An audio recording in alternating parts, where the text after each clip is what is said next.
the choices that we made. Because there's part of us that we have no control over, then there's part of us that we have control over. Like, for instance, our heart. It beats involuntarily. We don't choose our heart to, when it to beat, or when we go to sleep, we would die, right? If it was up to us. You're unconscious. You don't know if your heart is still beating at night.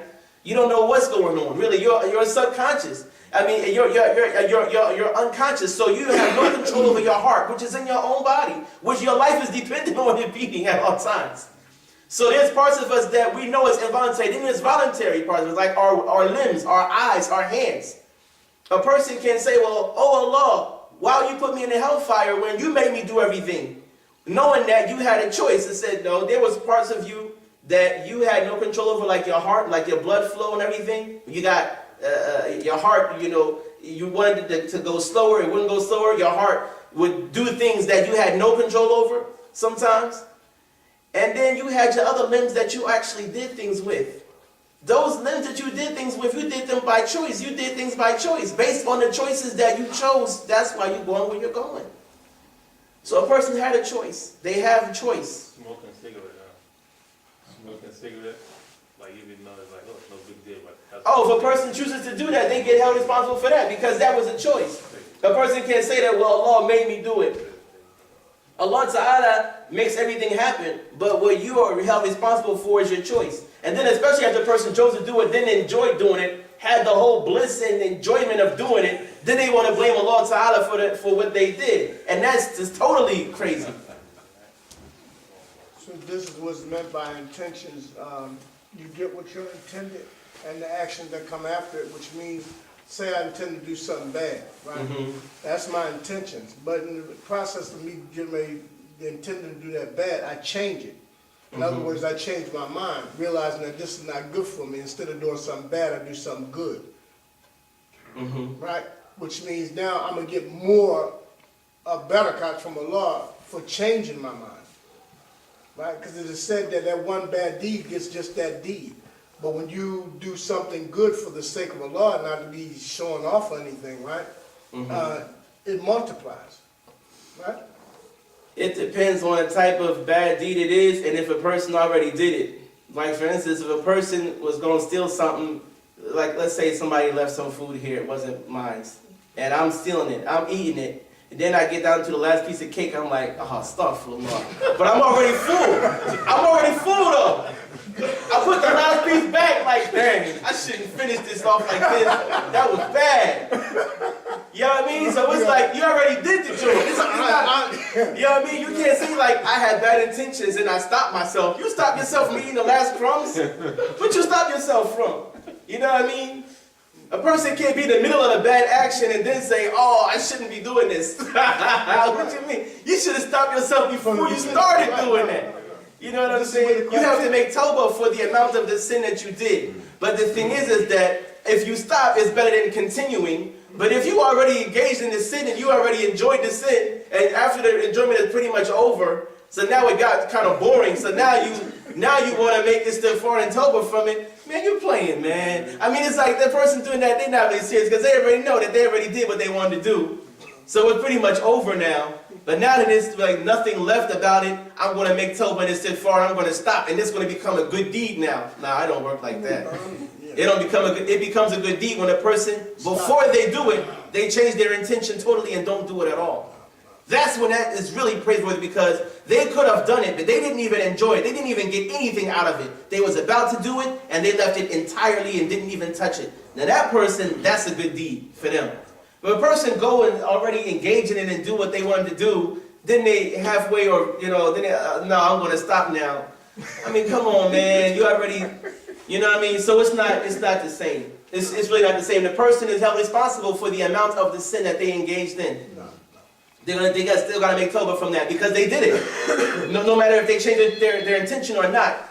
There's the intention and there's the action. The intention may change, but if you already did the action, that action is in your book of deeds, no matter what. You know what I'm saying? So what you want to do, but when I say you, I don't mean you yourself, but I mean the rhetorical you. What a person would want to do in that state is to stop themselves before they start. To really think deeply that Allah Ta'ala is seeing me do this, if this goes in my book of deeds, I'm going to see this on day of judgment. This is going to be a disgrace for me, and there's no, I don't know if I can get it out of my book of deeds. I don't know if Allah Ta'ala will erase this from my book of deeds, from my sins, and this will be disgrace. And not only that, it will be a punishment for me. You know what I'm saying? Allah Ta'ala doesn't have to forgive anybody. He's not obliged to do anything. He could take anyone to task. The Prophet ﷺ said about his own daughter. He said, if Fatima bint Muhammad, may Allah be pleased with her, was to steal, I would cut her hand off. Can you imagine? I mean, this is the justice of the Prophet ﷺ, but toward his own daughter. If Allah Ta'ala gave us His justice, we would be destroyed. We'd be doomed. And Allah Ta'ala can give us His justice because one of His names is Al-Adl, the just.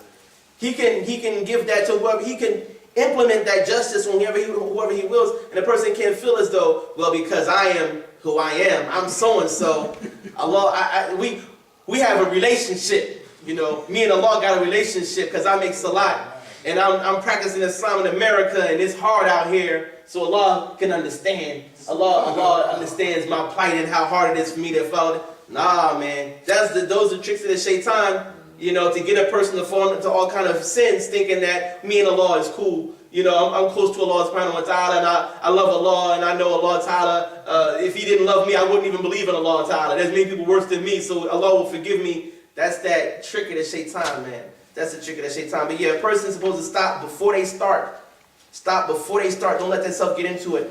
To finish, inshallah ta'ala, that Allah subhanahu wa ta'ala is one in His self, His qualities, and His actions. You have a question?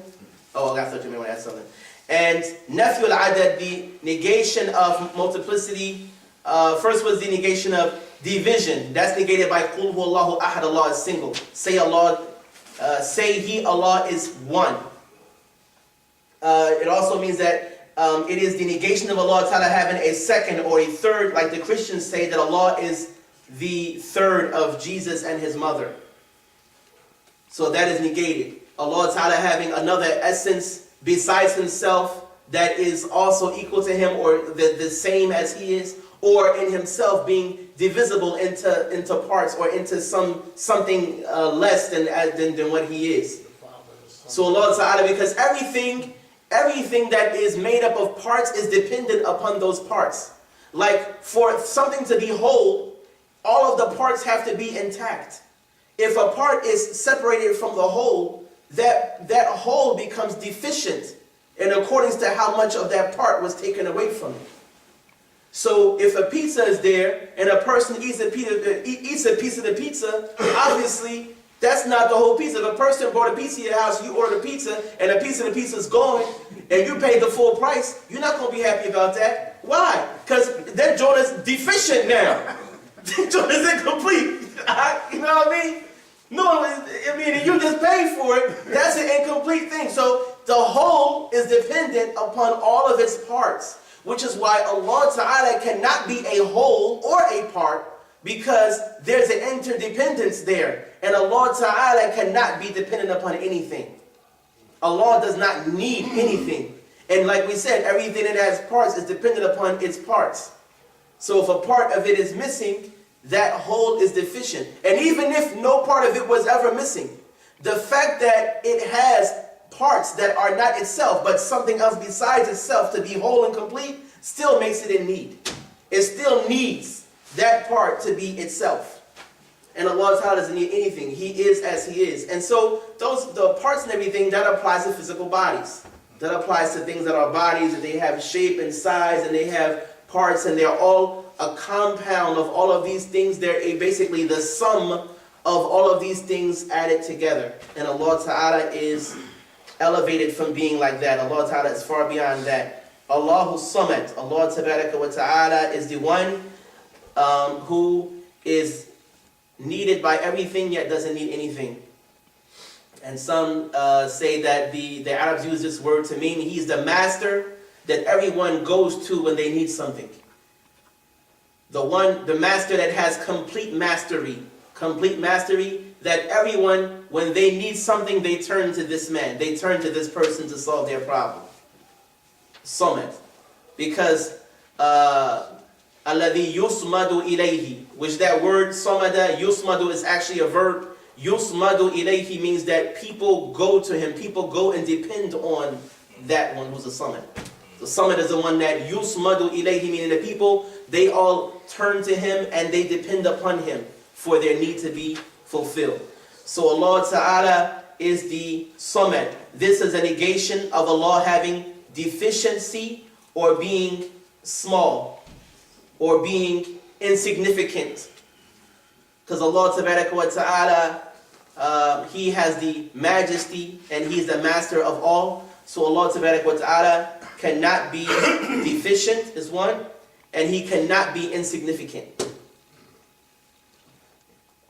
And it said that